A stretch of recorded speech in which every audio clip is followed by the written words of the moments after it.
د ارواپوهنې د دې تخنیکونو په مرسته کولی شئ چې یو درواغجن کس معلوم کړئ.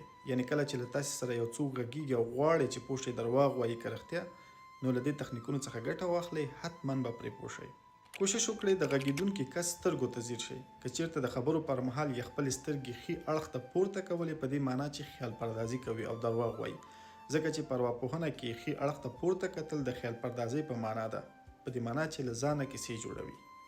کوشش وکړئ تکرار ته یې مجبور کړئ. که چیرته غږیدونکي کس تاسې ته یوه کیسه وکړه، څو ورځې وروسته ترې بیا هماغه کیسه وپوښتئ.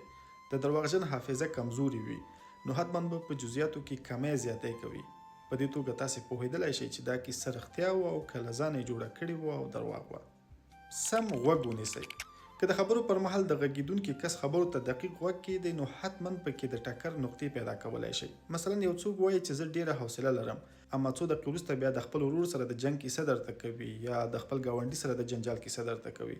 که دغسې تناقضات پیدا کړئ، نو دا په دې معنا چې دا کس درواغ وایي، ځکه تاسې ته ویلي وو چې زه حوصله لرم، اما اوس درته د خپلو جنګونو کیسه کوي. نو که چیرته تاسې د بل چا خبرو ته دقیق غوږ کیږدئ، حتما پر درواغو پوهېدلی شئ. نو خبرو ته د غوږ نیولو هنر حتما زده کړئ.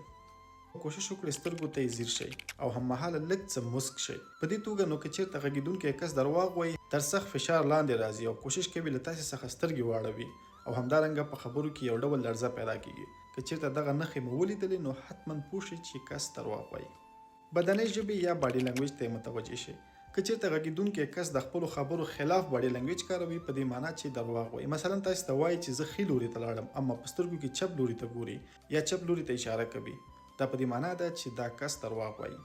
کوشش وکړئ د موضوع په اړه ډېرې پوښتنې ترې وکړئ. کله چې له چا څخه مسلسل پوښتنې کوئ، نو درواغجن کس تر سخت رواني فشار لاندې راځي او په خبرو کې یو ډول ګډوډي او بېنظمي پیدا کیږي، چې په دې توګه تاسې متوجه کیدای شئ چې دا کس درواغ وایي او که نه رښتیا وایي. د بدن حرکاتو ته یې حتما متوجه شئ.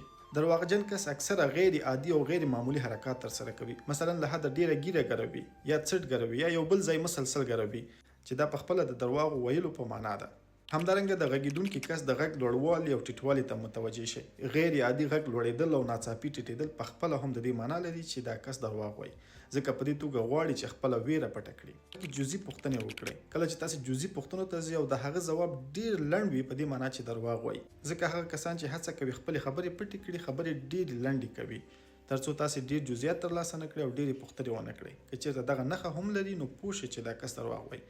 البته د وروستي توصیې په توګه باید ووایو چې دا ټولې نښې 100% نه تطبیقېږي. ممکن یو کس جرأت ونه لري، ممکن یو کس یوه بله ستونزه ولري، نو دا په دې معنا نه ده چې دغه نښې حتما 100% د درواغجن د ثابتولو لپاره کافي دي، مګر دغه نښې تر ډېره له تاسې سره کومک کولی شي چې یو درواغجن کس پرې معلوم کړئ. که فکر کوئ چې دا ویډیو ستاسې لپاره مفید او جالبه وه، د همداسې نور ویډیوګانو لپاره زموږ اکاونټ درسره حتما فالو کړئ.